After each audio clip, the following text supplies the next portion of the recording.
Welcome back, everyone. I'm going to turn it over to our today's presenters. We've got Melanie Taylor and Rebecca Elliott, and I'll let them introduce themselves further. But I just wanted to say thank you guys for being here. It's nice to see some familiar faces and names back with us again tonight. We've got another great round of med instead of meds and a couple of great recipes and tips, tricks, and swaps. And with that, I'm going to turn it over to Melanie. All right. Thank you, Wendy. I'm Melanie Taylor, and I am the Family and Consumer Science Extension Agent in Bay County. And if you're wondering where that is where Panama City and Panama City Beach are located. So if you haven't been here, come visit us sometime. Thank you all for joining us tonight for the final session of Med Instead of Meds. And in our final session here, we're going to talk a lot about rethinking your sweets, which is one thing a lot of us probably overindulge in sometimes. The next slide here. Here is our and Justice for All sheet that we give for each one, letting you all know everybody is welcome to our program. So now we're going to talk about just a quick review, because you all have been here for the last few weeks, is just looking at, let's review what the Medway is. Obviously, that's talking about the Mediterranean diet. Eating lots and lots of fruits and vegetables has been the core of what we talk about in the Medway of eating. Eating whole grains, making all or most of your grains whole, eating beans and legumes, making these plant-based proteins your go-to items to eat. Eating fish and seafood at least 2 to 3 times per week, which is also decreasing the amount of red meat that you are eating through the Medway. Eating nuts and seeds. Nuts and seeds are high in fat, but most of the fat is healthy. And so that is what's preferred. Just watching those calories, generally no more than a handful a day. We talk about replacing solid fats such as butter and lard with our healthy fats such as olive oil, using herbs and spices instead of salt to flavor your foods, drinking red wine in moderation, and of course that's optional.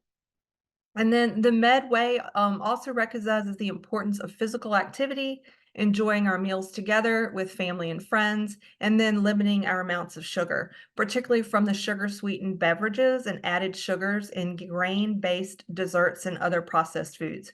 And we will talk more about that in just a moment. So this is what sets the Medway apart from others, is that it's simple, it's delicious, and it's satisfying. And that's where we've hopefully have talked to you and shown you recipes over the last few weeks that you've enjoyed, that you found simple, delicious, and satisfying. How do you eat the Medway? You want to change your protein, swap your fats, eat more vegetables, eat more fruit, snack on nuts and seeds, make your grains whole, rethink your sweets. So that's the 7 steps to eating the Medway. All right, so now we're going to go into rethinking your sweets. So one of the first things we think about, obviously, with sweets is any kind of dessert. Not that it's always a dessert, but that's what we tend to think about. You can see our picture here of our fruits that are seasoned and flavored, and you can see our strawberry water with what we've created our sweetness ourselves. So we'll talk about more how to do that. So what is the deal with sugar? Sugar is making us sick in the United States. It causes all kinds of things. It causes tooth decay, heart disease, non-alcoholic fatty liver disease, metabolic syndromes, which include having high blood pressure, high blood sugar, and triglycerides, which is a type of fat found in your blood. It also lowers your good cholesterol, which is your HDL, and can cause more belly fat, diabetes, obesity, and gout. And these are all things that we want to avoid, especially as we're getting older, but any of us need to be avoiding these things. This is one aspect of the Medway of eating. It has the ability to decrease many of these chronic diseases that we face today. And one of those main things that we're facing is inflammation. It tends to be making us sick. And sugar is making us sick, which causes inflammation. A high sugar diet, especially one in low fruits and vegetables, causes increased inflammation, which in turn increases our risk for diabetes, heart disease, and other chronic diseases. So many of the chronic diseases that we face in the US are caused by this systemic inflammation. So added sugar. All sugars used, so first of all, there are two types of sugar. There's what's called the added sugar. This is the type of sugar we often eat and drink less often. Excuse me. The added sugars include all sugars used ingredients and in processed and prepared foods. So these would be sugars that are used to make breads, cakes, soft drinks, jams, chocolates, ice cream, pasta sauce, lots of good stuff that we like, that we think tastes good, but might not be good for us. Sugars eaten separately or added to foods at the table is also an added sugar. So that's where we're actually sprinkling the sugar onto our foods for whatever reason, whether it's a cake to add more powdered sugar to the top, or if it's adding something to a donut. Those are other added sugars. And then sugars are also found naturally in the food. This is not the type of sugar we are talking about when we talk about eating less. Natural sugar in your foods are typically okay. Foods that have natural sugars occurring in them are things like fruits and dairy products. So not all sugars are bad. The main thing we want to do is avoid added sugars. And those added sugars are those things that are in those sugars that are added to our processed foods. So why do we crave sugar? We crave sugar. People crave sugar ever since birth. Our bodies are predisposed to liking sweet foods, unlike salty foods, which are something that we learn to like or learn to dislike based on what types of foods we eat. Sweet foods are something that we enjoy eating from birth. Sugar tends to make us feel good. Consuming sugar signals the release of serotonin and endorphins. That's why it feels good. So sugar tastes good and causes us to feel good. So when we get those two things going with that serotonin and those endorphins, then why wouldn't we want to eat it? It makes us feel good. It gives us that temporary high. But it quickly dives, as we all know, when we're eating sugar. So let's look at the American diet, the average American diet. The average American consumes around 152 pounds of sugar per year. So if you think of those pound bags of sugar you might buy over the holidays when you're going to bake for your family, think about 152 of those pounds of those bags. That's about what the average American consumes in a year. And then we're going to just break it down to give you some other ways of thinking about it. How much sugar do we eat and drink? First of all, 152 pounds of sugar per year is about 23 to 30 teaspoons of sugar per day. So if you think about that, and we've got to think about, we're probably getting that in most of our processed foods, but think about that if you break it out into 26 to 30 teaspoons in front of you. That seems like a lot of sugar.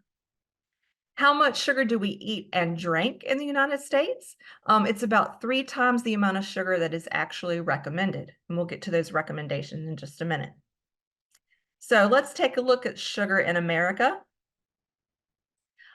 Sugar in America. In the US, almost half of our sugar consumption comes from drinks. So that includes those sodas that you see there. 43% of our sugar in our diet comes from sugar-sweetened beverages such as soft drinks. 19% comes from the grain-based desserts such as cookies, pies, and muffins. 16% comes from candy. And then 9% comes from the dairy desserts and flavored milk. So those are lots of the good things that are goodies that we like to eat and we think are good and tasty, but they're not so good for our bodies and don't necessarily make our bodies very happy. So we see these statistics and then we say, well, what's the recommended intake for sugar? So let's take a look.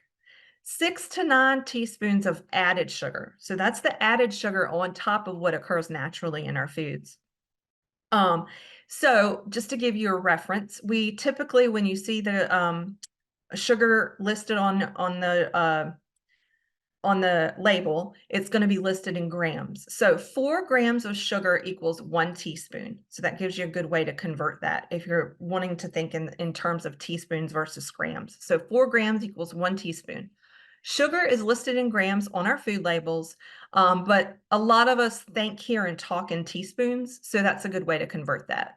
To help you better decode the food label and know the amount of sugar you're eating and drinking, remember whenever you're looking at those food labels to just take that 4 grams of sugar, make it equal into 1 teaspoon of sugar. You can figure out how many teaspoons of added sugar are in that food.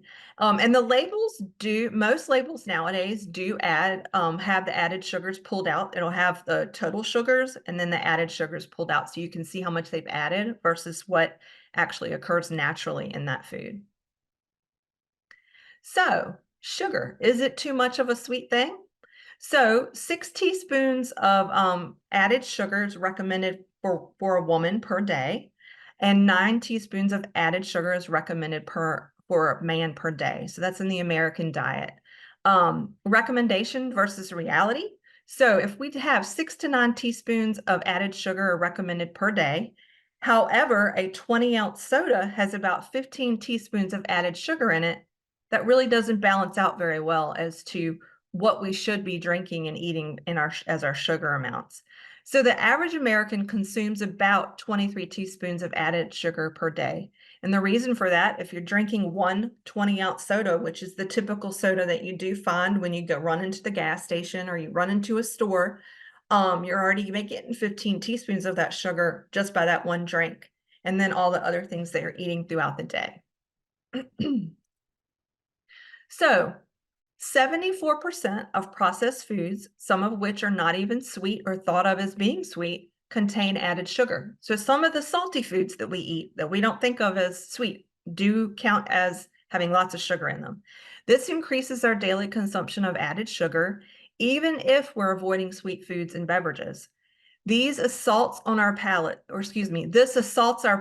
making us accustomed to a certain level of sweetness, even in foods that are not meant to be sweet. And that's where some of our, what we call food addiction, can come from, because we are craving that sugar that we don't even realize this is in some of these foods that we're eating. So 74% of processed foods contain some type of added sugar. So what do we need to do? We need to read our labels. So for example, we need to know what it is we're looking for when we read those labels. What are the names we should be looking for? So you've basically got to become a label detective. So the sugars you're going to want to look for and be mindful of the types of names that you're going to be looking for. You can see that the OSE is highlighted and bolded in a lot of these words. Those are some of the main words you want to look for. Sugar by any other name is still sugar. So this slide lists different types of sugars that you might see on an ingredient list, in which they are still sugars, even though they're different types of sugars.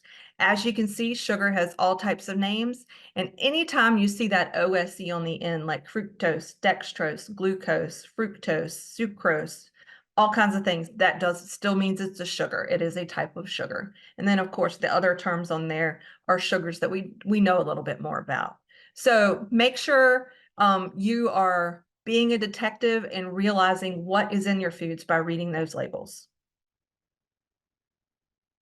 So is regular sugar better than high fructose corn syrup or honey or agave or sugar in the raw? Are those okay? Because I hear people saying all the time when I'm around them that those are still okay to eat. But you need to remember, sugar is sugar, no matter what the name. High fructose corn syrup is a very cheap, very concentrated sugar that is used in a lot of foods. High fructose corn syrup is not more harmful than regular sugar. All sugars should be consumed sparingly, not just high fructose corn syrup. So just to give you a little background, high fructose corn syrup is a tongue twister for me, has been around since the 1950s. In the 1980s and the 1990s, it became used in greater frequency in our food supply. As the rise in obesity corresponded with the increased use of high fructose corn syrup, some believed that high fructose corn syrup was the cause of that obesity. However, it was just the general increase in people eating high-calorie foods that was causing obesity, not specifically high fructose corn syrup. So even though we give high fructose corn syrup a bad rap, and it can have a bad rap, it's not the only one that needs a bad rap. Sugar is still sugar. So we say, is honey okay to eat? It's a natural sugar. Well, it is a natural sugar, but it's not any healthier than any other type of sugar. Honey is still sugar, and it still counts towards your daily sugar intake, no matter what. Like any other sugar, honey should be consumed sparingly. And just like any other sugar, if you are diabetic or not, it is going to affect your sugar level and your insulin. Is agave healthy? Agave is not any healthier than any other type of sugar. Agave is still sugar and it counts towards your daily sugar intake. So I'm sure you're hearing the repetitiveness now that like any other sugar, agave should be consumed sparingly. And then sugar in the raw, is that okay?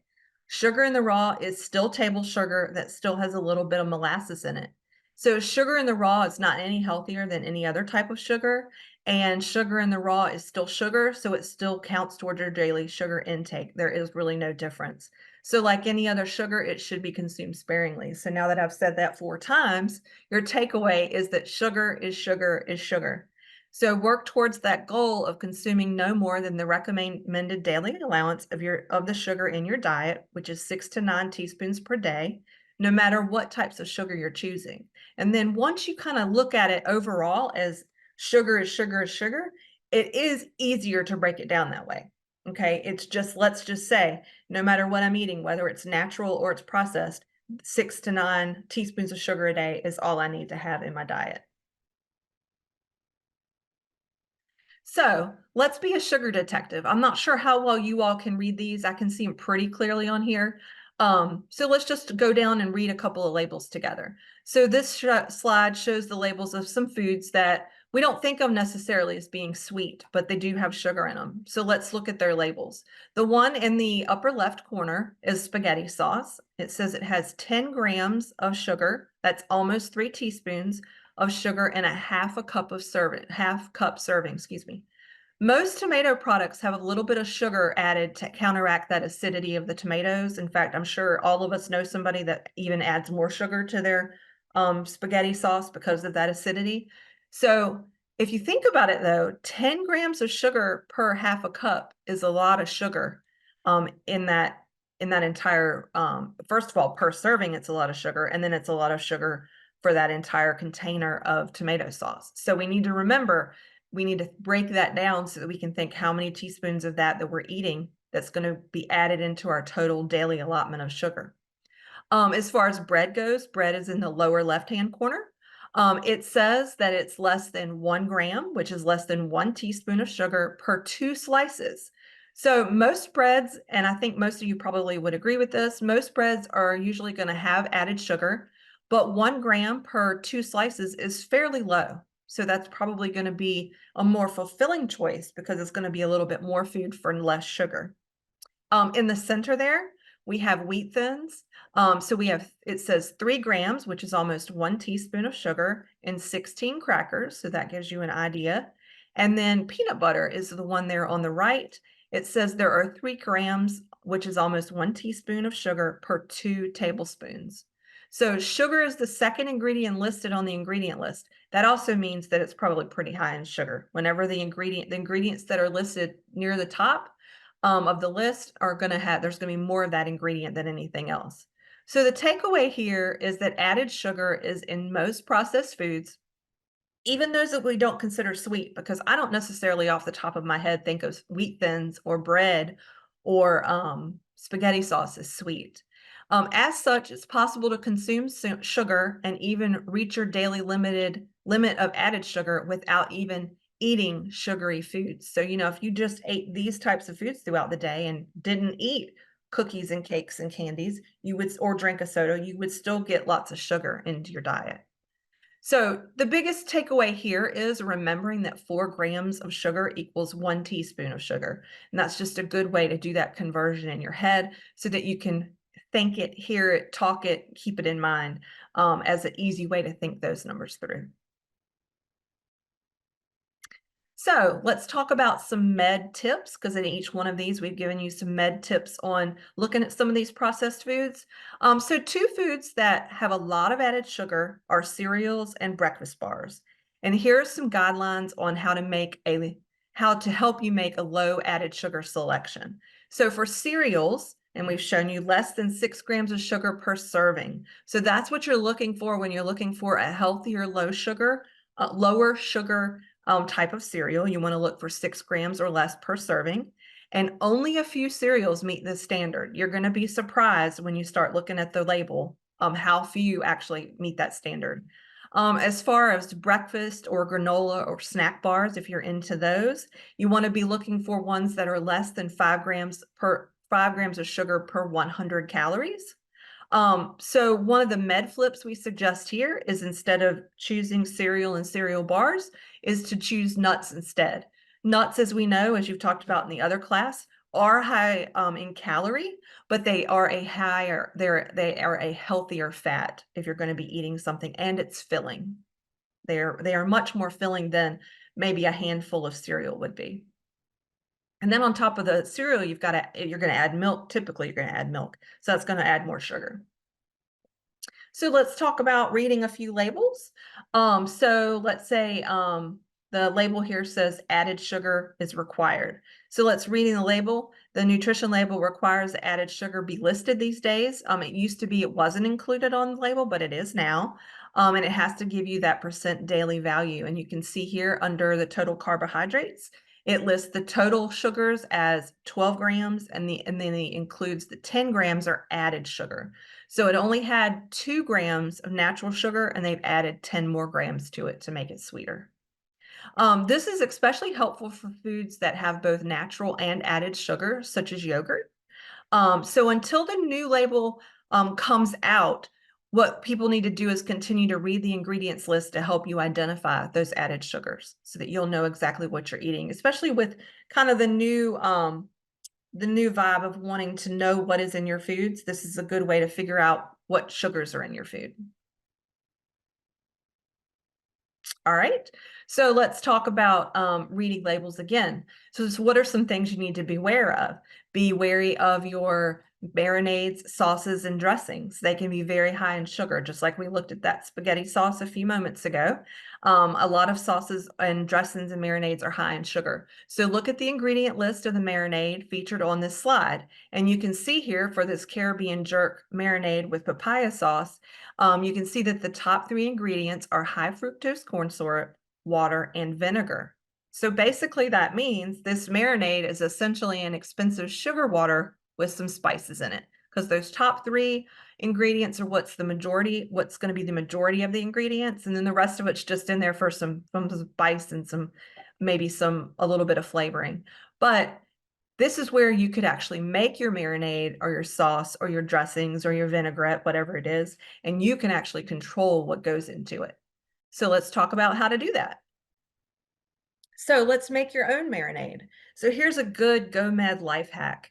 So making med-friendly marinades and say goodbye to your store-bought is a great way to get some good flavor into your food and to know what you're eating and for it to be healthier. So making your own marinade is delicious and easy. And you can see here, there's not a whole lot of ingredients. It's typically lower in cost and it's healthier than store-bought. And since you can control the ingredients, you can make marinades based on your family's favorite flavors. So you can mix and mingle whatever flavors you want based on your family's taste buds. So for Marinade 101, the first thing you want to do is choose some sort of an acid. They have a red wine vinegar here, or a lemon, or whatever type of acid you prefer. Then you want to choose an oil. Preferably for the med style, we would say olive oil, but they also have canola oil and sesame oil listed here. And then you want to choose some seasonings. So this is where you're going to choose your seasoning based on what it is you're going to be putting it on. Will it go into a salad? Will it go onto a meat to marinate it? So you want to marinate your vegetables, your poultry, meat, fish, whatever it is, by placing that item into the marinade, and then marinate the ingredients in a container, such as a sealable plastic storage bag, a glass or plastic container, or a bowl, and placing it in your refrigerator for the appropriate amount of time needed for that item to marinate. You know, typically we don't want to put a marinade on right when we're cooking it. You want to let it marinate so those flavors can get into the meat. So that's a good way for you to make your own marinade and know what's in it. Sorry about that. Got a little fast here moving with my... So that is making your own marinade. So now let's talk about a med tip on let's not drink our sugar. So we find that about 50% of the sugar that we consume is in liquid form, mainly through sugar sweetened beverages, whether that's soda, sweetened tea, juices, sports drinks, or sweetened coffee drinks, which are all super popular right now. So this slide here shows you all of those different types of drinks that you might have. One med flip that we have for juices is to eat the fruit instead. So instead of having a glass of orange juice, actually eat an orange or a tangerine or a satsuma, whatever type of citrus fruit is available maybe right now, because we're in Florida and citrus fruits are pretty big here. But if you must have a juice because it's just your calling and you love it and you want that to be your thing, then drink it in very small amounts. That's the biggest thing, because otherwise it is full of sugar. And when you read those the juice labels, you will see that on there. Okay. So liquid calories versus food calories. This is something we need to think about. All calories are not created equal. There is definite evidence that the body does not respond to calories in beverages the same way as it does to calories in food. Your body may not register the calories you drink, so you could end up consuming way more calories than you actually need. Calories from a liquid may not help you feel full, because most of us, if you think about it, if you just drink something, you'll feel full for a few minutes, but it goes away pretty quickly. It doesn't give you that fullness that food does. Another way of looking at this is that your body just does not see or feel the calories from beverages like it does from food. So the calories in beverages are stealth calories and can cause you to consume more calories than you actually need. So the takeaway here is, don't drink your sugar. Your body does not respond the same way to liquid and food calories. Food calories are much more satisfying and generally more nutrient rich than liquid calories. And none of us want to sit around and be hungry. So if you know that one way to cut back on the sugar is to limit your sugary drinks, then you'll feel fuller overall, because you're going to be eating foods that are going to give you that better, most satisfying fullness. So an example of the sugar in a sugar-sweetened beverage is, here's our soda. It probably comes as no surprise based on our other slides that a 20-ounce soda has about 17 teaspoons of sugar. And most of those sodas or cola, if that's what you call it, or other similar drinks, regardless if they're in clear, green, orange, or brown in color bottles, have about the same amount of sugar. Well, I've heard people say if it's a green bottle, there's more sugar. If it's a brown bottle, it's more, it's less. That's not true. It doesn't matter the color of the bottle. That's strictly marketing. All right, so some examples of your sugar in your sugar-sweetened beverages are sweet tea. We live in the South, so let's talk about sweet tea for a second. A lot of us think of tea as a good alternative to our sodas, right? However, sweet tea has about the same sugar as other sweetened beverages. So we need to remember this large 20-ounce tea can still have 16 teaspoons, of sugar. Okay, so just remember, sugar is still sugar. So sugar is sugar is sugar, like we talked about earlier. So here's a good med flip for you. Instead of med flip of no sugar sweetened beverage options, there are quite a few recipes on the website you've been given throughout this program, which is the medinsteadofmeds.com. There is a ginger flavored green tea, and the ginger boosts the flavor of the green tea to make it more flavorful for you. And then a cranberry lime soda recipe is a great transitional drink that still has natural sugar from that 100% cranberry juice. So, a lot of us have a hard time breaking away from that sugar. Sometimes you've got to do something to make that transition smoother. You might want to start with something like the cranberry lime soda and then gradually wean yourself off of some of that sugar, if that's hard for you. So non-sugar sweetened beverage options, here's some others. Flavor your water with fruits, vegetables, or herbs. That's one of the big things we do here at our extension programs in Bay County. And people, even though they don't normally do it at home sometimes, they tend to really like it. A couple of the ones that we have showcased here on the picture, and then of course the recipes are on the website. The strawberry mint water, it's delicious and refreshing and has a little bit of natural sugar from the strawberries. Our cucumber citrus water is rejuvenating beverage that is simple to make and no recipe needed. Just flavor your water with your favorite fruits, vegetables, and herbs, whatever you have in your fridge at the time. And make your water just a little bit more refreshing and have that flavor to you. And then try some iced herb tea without sweetener. And if you have the herbs in your tea, it'll give it a little bit more flavor. Maybe you won't miss that sweetness so much.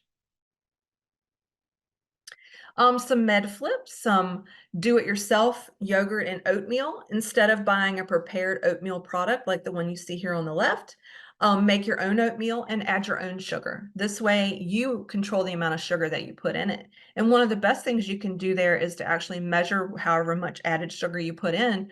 And I can almost always guarantee you, you will not need 10 grams like comes in that already pre-made package. And so you can control that sugar yourself. You can keep it lower, and you know that you know exactly what you're eating, what ingredients you're eating, and how much sugar you're eating.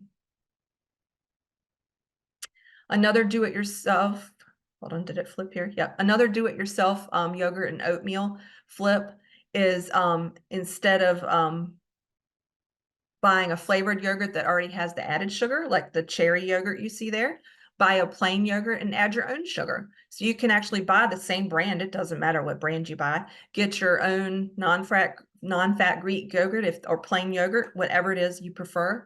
And then and then add your own sugar, add your own sweetener with whatever type of fruit or flavoring it is that you like. And this allows you to control that amount of sugar. And I guarantee you that you can sweeten that same amount, same size of yogurt to your own liking, and you're going to get less than 11 grams of added sugar, because 3 teaspoons of sugar in that amount of yogurt is a lot.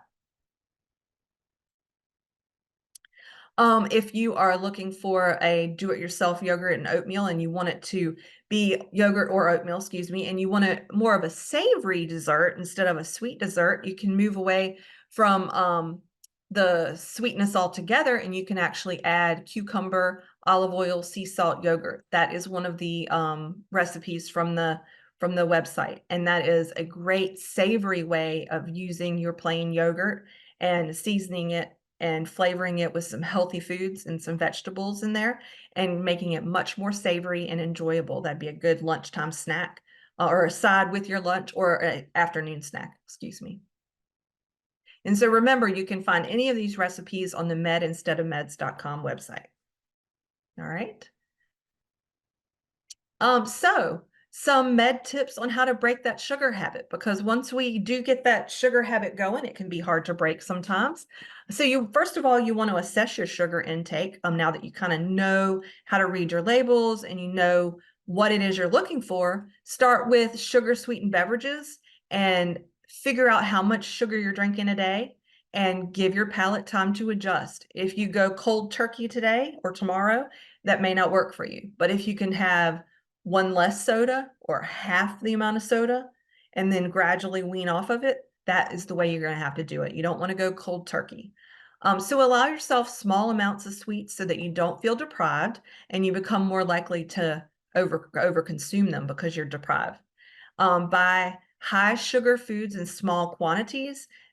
Think quality, not quantity. And even though it's cheaper to buy them in bulk, if you don't want to overeat them, then buy them in smaller quantity so you can enjoy high quality sugar items, but just in small amounts, and satiate that craving that you have. And then use the natural sugar and fruit to help calm your sugar cravings. So keep the strawberries in the house, the blueberries, whatever types of fruit it is that you like, citrus fruit. Keep those in the house so that when you do have that sugar craving, you have something that you can actually eat and enjoy and get that sugar in your mouth and into your taste buds. So some ways to break your sugar habit. And these are a couple things we'll talk about in just a few minutes. But you want to break that sugar habit by flipping and making your dessert more med friendly. So maybe instead of a piece of apple pie, you actually want to make one of the Med Instead of Meds recipes, the microwave baked apple, which tastes very much like a traditional apple pie and has that apple flavoring, but it doesn't have all that sugar and all that baked goodiness in it. So I think okay, I hit it right. So what about artificial sweeteners? So let's take a look at that. That's one of the big questions we always get when we talk about cutting back on your sugar. So the Medway recommendation encourages you to enjoy the natural flavors of the Medway of eating. So that's eating fruits, vegetables, whole grains, beans, fish, seafood, nuts, seeds, herbs, spices, rather than using artificial sweeteners to sweeten and taste the taste of your food and drink. But using artificial sweeteners, just in case you're wondering, can impact your palate expectations. The artificial sweeteners tend to be sweeter per teaspoon or per measurement of sugar. And so if you use artificial sweeteners, you're usually getting a sweeter taste on your taste buds, and then you crave that sweetness even more. So if you are a fan of artificial sweeteners, then artificial sweeteners are on the market. They are considered safe to consume, and artificial sweeteners are a better option in terms of calories than actually eating sugar. So if that is an option for you, then of course use it. But just remember that artificial sweeteners overall can make you have that craving for more sweetness than what you might normally have even with just regular sugar. So what we're going to do at this point is actually take a break from the PowerPoint and the discussion, and we're going to go into the kitchen with Rebecca and actually watch her make one of our recipes that we just discussed.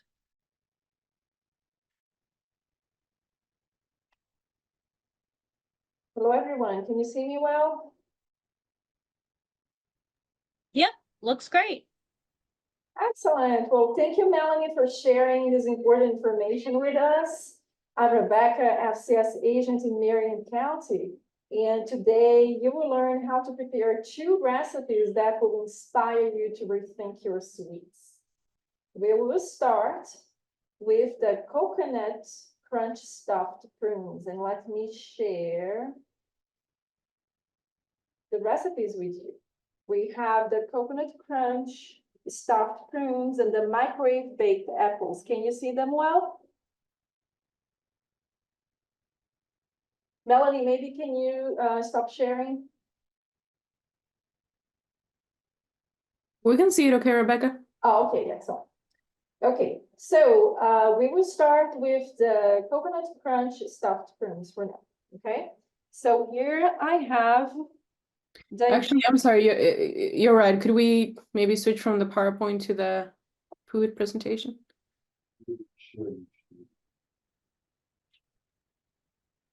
And one thing that you can do if while we're waiting to stop the share, what we can do is if you double click on the square with Rebecca's food demonstration, it should make it larger on your screen. Excellent, there we go. Thank you so much.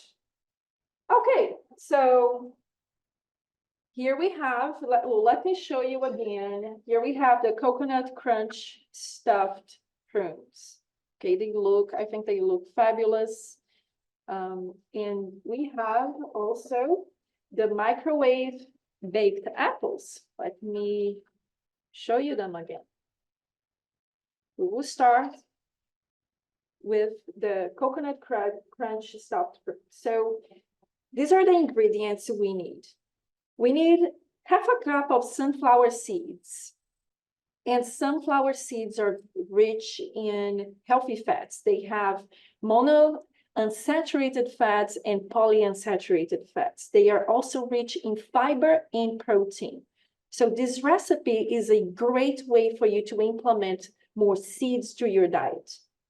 We also have half a cup of shredded unsweetened coconut. And why unsweetened coconut? Because we already have the prunes that adds the natural sugar and 2 tablespoons of honey. So we don't need the sweetened shredded coconut. We also have canola oil, 1 tablespoon of canola oil.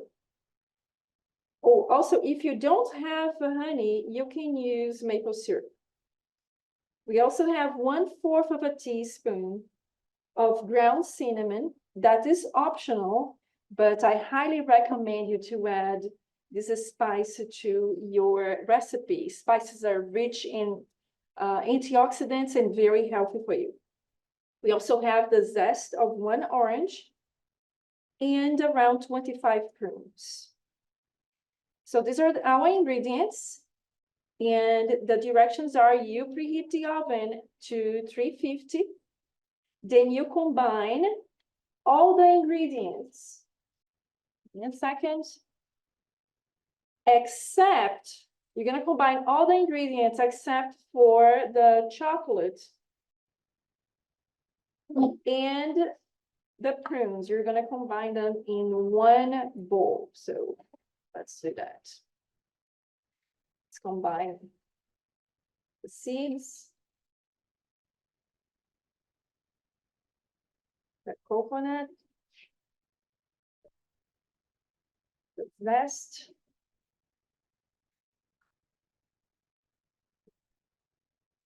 the cinnamon, the oil, canola oil. And I would recommend you to add the honey for the last. Mix them well.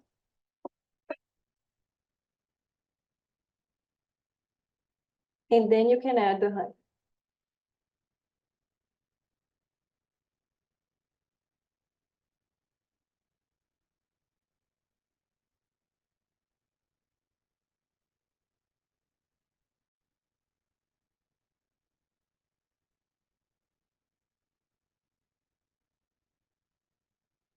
Again, you will combine all the ingredients except the prunes and the dark chocolate in a small bowl. And you will can stir until evenly coated.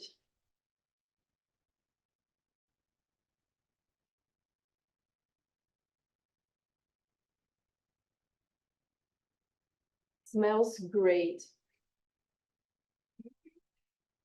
The zest adds this fresh smell to the recipe. Okay, now that it's all mixed, we are going to transfer this to a parchment paper here. And we are going to bake it for around 5 to 8 minutes. I've tried at 5 minutes and 8 minutes, and I like 8 minutes better. So now that you have your mix, you can bring it to the oven. It should be warm at 350. So let me bring it to the oven. Check the camera here very quickly. Okay, so my oven is already preheated.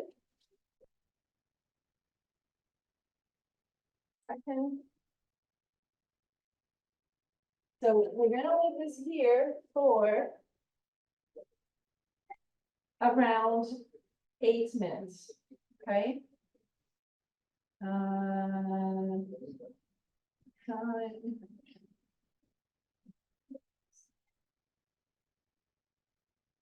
Okay. Now I have to tell you, I have prepared. Here. This is how it's gonna look like after 8 minutes of baking this mix.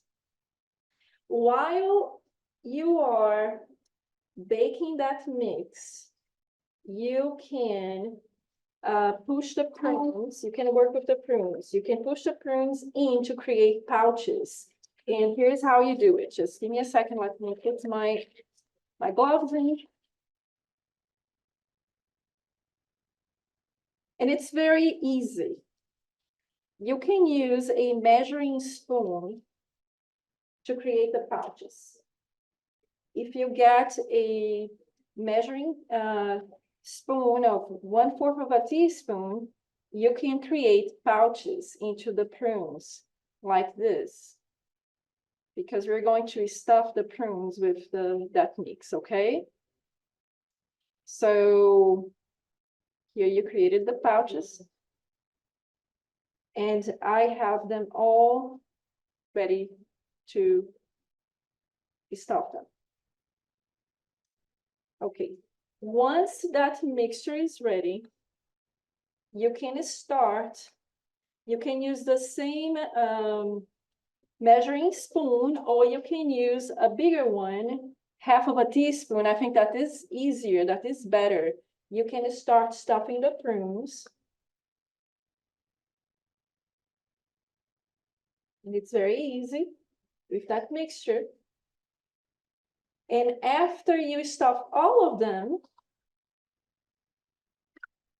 you're now going to melt your chocolate, okay? That's how you melt your chocolate, every 15 seconds, because you don't want to burn your chocolate. So after you melt your chocolate, it's gonna look like that. And then you can drizzle the chocolate over the prunes. And this is the final look. It tastes amazing. Here we have the natural sugars from the prunes and the honey mixed with the nuts, with the seeds. So we have a good mix of fiber, of some protein and natural sugars, and it's a very healthy snack for you. And I think that kids would love this. So this is how you make the coconut crunch stuffed prunes. I hope you like it, and I hope that you try it at home. Let me know if you have any questions. I haven't seen any questions in the chat, but we'll go ahead and please do type those in, and we're going to turn it back over to Melanie. Let her get the screen back on. All right, those look And then we'll come delicious, back to Rebecca here shortly for a second recipe. Thank you, everyone.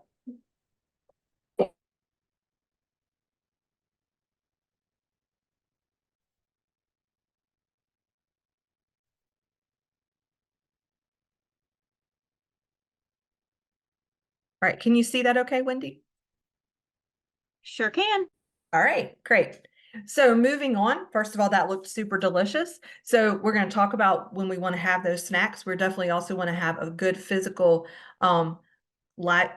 activity and being mindful in that physical activity and mindful when we're eating. So mindful living is also part of that midway. So let's talk about some simple steps for mindful physical activity. Living mindfully means paying attention to the events, activities, and thoughts that make up your daily life.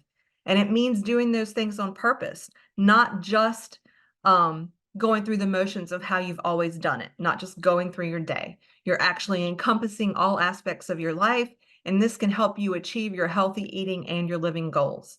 Mindful living can assist you in rethinking your sweets, as well as implementing all the 7 steps of eating the med way by helping you become more aware of your eating pattern and more present in your eating experience. Mindful living can also help you assist in being more physically active, which is an essential part of the Mediterranean lifestyle. Some simple steps for some mindful physical activity are being physically active at your foundation is the foundation of the Mediterranean lifestyle.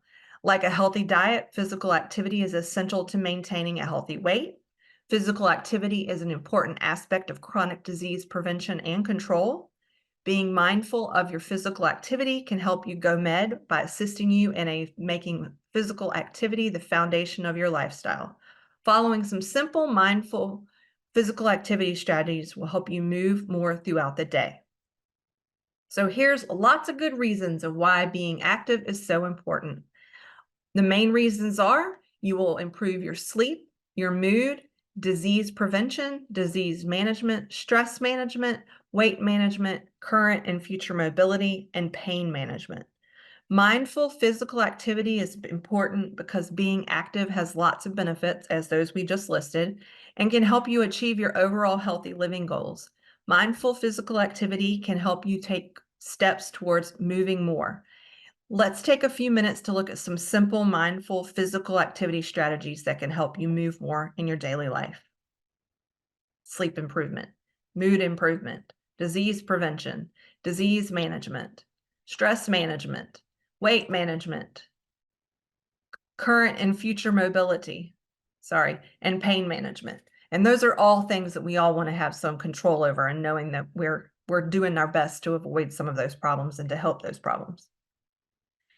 So be aware of how you move your body throughout the day. A lot of us have jobs that keep us seated for a while. So here are some things we can do. Do you take the stairs or use the elevator? So take those stairs. Do you walk to visit a coworker or do you use an email? And we're all guilty of that within the same building, right? Do you park farther away and walk, or you look for the closest parking space? Do you sit all day, or do you get up every 30 minutes to an hour to move? And you can even set alarms on your phone or on your computer to remind you to get up. Think about how active you are on most days and take every opportunity you have to move, because it will make you feel better now and later. Be physically active in ways that you enjoy. Find your favorite ways to be active to help you get moving, whether it's hiking or biking or swimming or just taking a walk outside. All of those things are helpful. Put physical activity on your calendar as you would your other commitments, and planning ahead, will help you get moving. So if you need to put it in your calendar or in an alarm set for you to take a walk or to just run down the hall and stand for a little while or get some steps in, those are all great ways to do that. Use positive self-talk, especially if you haven't gotten up and moved a lot lately. Give yourself some positive self-talk. Physical activity has long been given a bad rap as being hard and boring. Use your positive self-talk to highlight the good things about physical activity. You know, when you are walking, don't say, I have to walk after work. Instead, say, I get to take a walk after work. So think about it in that positive light and put that positive light on it. You're able to walk, you know you can walk, and you get that time to be outside and enjoy that walk instead of it having to be something that you look at as work. And be in the moment and focus on how your body feels during physical activity. I know a lot of us always say that when we are working out, we feel better. We just didn't realize how much we needed it. So ask yourself, how am I breathing? How hard am I working? How do my legs feel? How do my arms feel? How do my shoulders feel? You know, we want to be mindful and paying attention to those types of things. Enjoy the benefits of being physically active. Take a minute or two after you're active to think about how you feel. Do you feel better than you did before? Do you feel any stronger or happier or less stressed? I think most of us will find that we do. And then how much physical activity is enough? So adults need at least 150 minutes every week of moderate to intense aerobic activity. That would include brisk walking, or 75 minutes every week of vigorous, intense aerobic activity, such as jogging or running, and muscle strengthening activities on 2 or more days of the week that work. Those will help all your major muscle groups, like your legs, hips, back, abdomen, chest, shoulders, arms. Or you can do an equivalent combination of moderate and vigorous intense activity. So for greater health benefits, adults should increase their activity to 300 minutes every week of moderate intense aerobic activity like brisk walking, or 150 minutes every week of that vigorous intense aerobic activity, or an equivalent combination of moderate and vigorous intensive activity. So you just kind of know where your level is, and you know where to start, and then working up to that level that feels best for you. But getting started somewhere is going to be better than doing nothing at all. So we want to get started at what feels good for us, whether it's just brisk walking, and then we can move up to those higher levels. But remember, muscle strength is always important to build in there too. Being mindful of your intensity level is also important. Do the talk test. Light intensity for walking or exercising would be you're able to sing. Moderate intensity would be you should be able to carry on a conversation with the person next to you. Vigorous intensity would be you become winded or you're too out of breath to carry on a conversation. So some perceived exertions might be perceived exertion is how hard you feel that you're working. It's a way to be mindful of your body and how you feel overall while you're doing that activity. So when determining your perceived exertion, think about your body all over, not just your legs or not just your breathing. Think about your overall effort and rate it on a scale from a 0 to 10, with 0 being nothing and 10 being at the top of your exertion. You want to feel like you're working, but not working so hard that you're in pain. So generally an exertion of 5 to 6 is moderate intensity activity, and a 7 to 8 is vigorous intensity activity. I'm sorry. Sorry about that. So just if you think about it on this line right here, kind of figuring out what feels comfortable and what would be best is a 6 anywhere from a 6 to a 9, kind of depending on your physical activity. But you may start lower and you can always move up. So what we just want to remind you is that eating the Medway and the ways that you've learned over the last 6 weeks is a great way to improve your cardiovascular health, improve your mental health, your physical health, and just your health in general. And it's a great way to think when you're thinking about how I want to focus my eating and my dietary standards and my getting my fluids in. All of the different levels are incorporated into the Mediterranean way of life. So we definitely hope you're checking out the medinsteadofmeds.com website, checking out those recipes, the videos, trying those recipes. Those are all things that are important. So I will just go through real quickly some of the recipes you can find on there that we didn't cover today, but we talked about briefly, is drink the strawberry mint water, cucumber citrus water. We talked briefly about the cranberry lime soda, ginger flavored tea, green tea, excuse me. Then we talked about the recipe, or Rebecca did briefly, for the microwave baked apple. We're getting ready to head back to that in a minute. And then the cucumber olive oil sea salt yogurt. This is a good way to have a savory yogurt. Also a snack or a lunch for your peanut butter and apple slice sandwich. Also a banana granita with blueberries. And then your fruit chot. And the one that she just showed you, the coconut crunch stuffed prunes.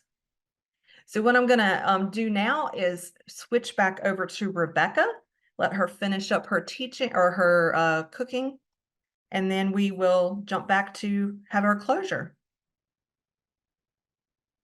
And I've stopped sharing. Go ahead, Rebecca.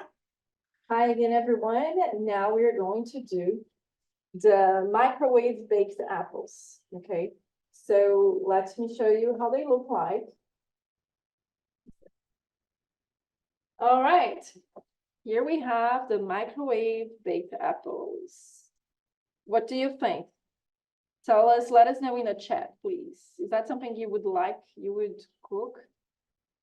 It smells amazing. So how do we prepare this? It's so simple. Here we have the ingredients. I have 2 types of apples. These are Fuji apples, okay? And these are Gala apples. And I've learned that with this recipe, the Gala apples work best because, let me show you the difference. These are the Fuji. Sorry, these are the Fuji and the Gala. You can see the difference. The Fuji apples, it kind of became a little discolored. It lost the color a little bit. So I would say go for the Gala apples to make this recipe. Okay, so how do we make them? How do we make it? It's very, very easy. You will need 2 tablespoons of brown sugar. You will also need 1 teaspoon of ground cinnamon, and 1 teaspoon of ground nutmeg, and also the apples. We're talking about 4 ingredients basically. And this is how we prepare them. You have to be careful. First of all, you core the apple, leaving the bottom intact. So here I have my Gala apples. I'll just make one to show you.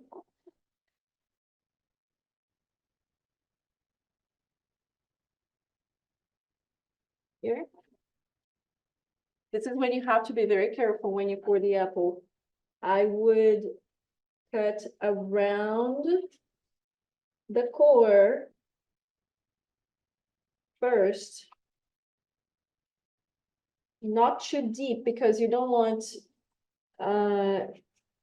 to cut through the entire apple. Then you make an incision cut here to get the middle out, okay?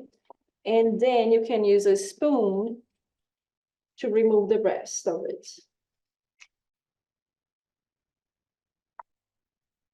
So I need another cut until you remove all the seeds. Can you see the seeds here? Okay, so let's use a spoon to remove these seeds.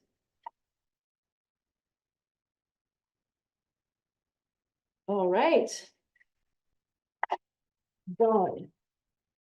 Now what you can do is mixing all ingredients, the sugar with the spices. Mix it.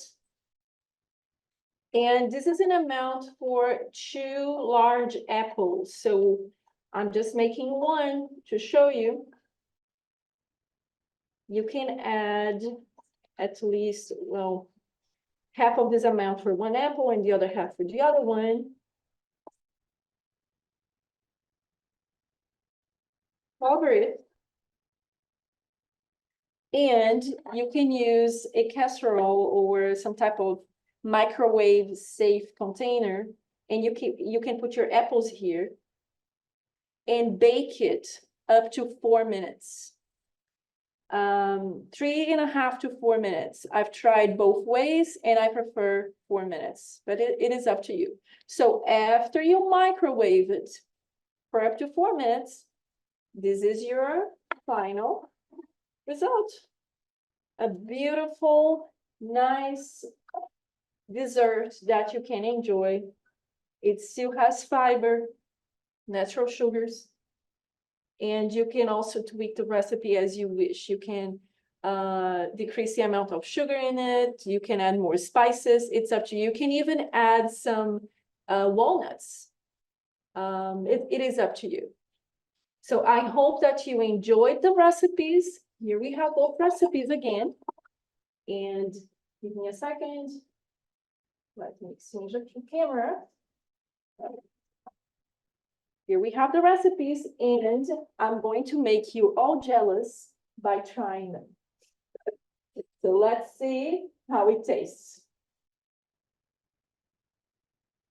It is really, really delicious. Now let me try the apple.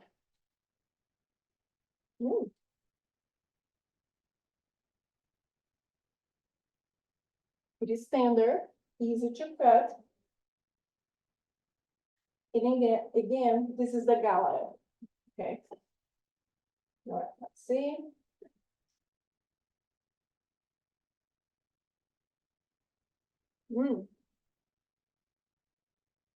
Delicious and healthier than an apple pie. I assure you. Thank you very much, everyone. I hope that you enjoyed the recipes, and I hope that you try many recipes from the Med Instead of Meds website. Thank you so much. Thank you, Rebecca. Thank you, Rebecca. That looked delicious. It's awesome. And guys, we just want to thank you so much especially for those of you who have made it for each of the sessions. We look forward to seeing you in future sessions, and in about 3 months I'll be sending out, and it'll come from my email likely, just a short survey. We would welcome you to complete that. And again, we appreciate your time with us and hope you have some great takeaways, and you can all remember those 7 steps to the Med Way, and then the ones that Melanie talked about. Melanie, you want to add anything? No, I just want to remind everyone, you want to enjoy your food. So just like she just made that look beautiful and tasty, and using all those fresh foods, just to make sure that you're, incorporating the into your med diet, into your lifestyle as much as you can. A little bit at a time is all it takes to get it going. And then before you know it, that's your lifestyle. And that's a great way to look at it and move forward. Thank you all for joining us. Thanks so much.